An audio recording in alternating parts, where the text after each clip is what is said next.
বন্যা পরিস্থিতির আরও খবর জানবো কক্সবাজার এবং বান্দরবান থেকে যুক্ত হচ্ছেন আমাদের সহকর্মীরা। আমার শুরুতে কক্সবাজারে চলে যাব, আছেন সহকর্মী আজিম নিহাদ। আজিম নিহাদ, জানাবেন সেখানকার সার্বিক পরিস্থিতি নিয়ে।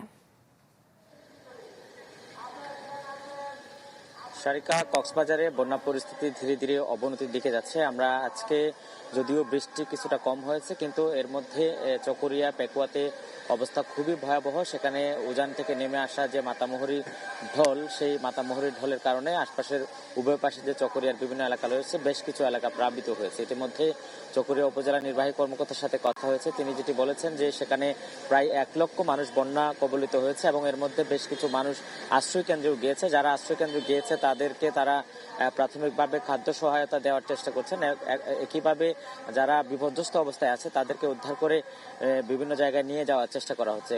অন্যদিকে পেকুয়াতেও একই অবস্থা বিরাজ করছে। সেখানেও বেড়িবাঁধ ভেঙে যাওয়ায় যে নদীর পাড় থেকে পানি ঢুকে বেশ কিছু এলাকা, বিশেষ করে বেশ কয়েকটি ইউনিয়নের অন্তত 40টিরও বেশি গ্রাম প্লাবিত হয়েছে এবং সেখানেও পরিস্থিতি অত্যন্ত নাজুক অবস্থায় তৈরি হচ্ছে। এবং বৃষ্টি যদি আবারও কোনো কারণে বেড়ে যায় বা বৃষ্টি হয়, সেক্ষেত্রে রাতের দিকে অবস্থা আরও নাজুক হতে পারে বলে আমাদেরকে সেখান থেকে জানানো হয়েছে। এবং একই সাথে কক্সবাজারের রামুর যে বিস্তীর্ণ গর্জনিয়া, কচ্ছপিয়া সহ বেশ কিছু, মিঠাছড়ি সহ বেশ কিছু এলাকা রয়েছে, সেখানেও বন্যা পরিস্থিতি তৈরি হয়েছে এবং সেখানকার এলাকার লোকজনের বেশ কিছু পানি কবলিত অবস্থায় রয়েছে। যদিও ইতিমধ্যে জেলা প্রশাসন থেকে বলা হচ্ছে যে সেখানে সহায়তা দেওয়া হয়েছে, কিন্তু মাঠ পর্যায়ে আসলে সেটি দেখা যাচ্ছে না। সারিকা।